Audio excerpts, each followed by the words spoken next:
O Día do Veciño volveu encher o Pazo de Feiras e Congresos de Lugo.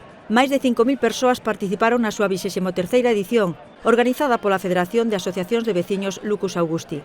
A Deputación apoiou un ano máis esta multitudinaria cita, que ten por obxectivo facer forza desde a participación para defender os dereitos, garantir servizos públicos e apostar por un rural vivo.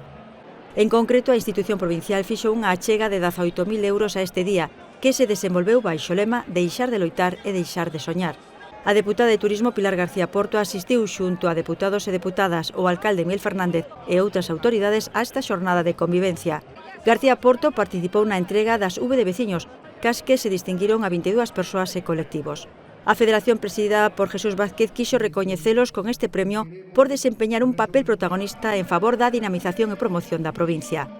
A deputada de Turismo destacou a importancia do asociacionismo e a participación cidadá e dixo que o movemento viciñal é froito da xenerosidade e do traballo desinteresado de milleiros de persoas que creen na forza do colectivo.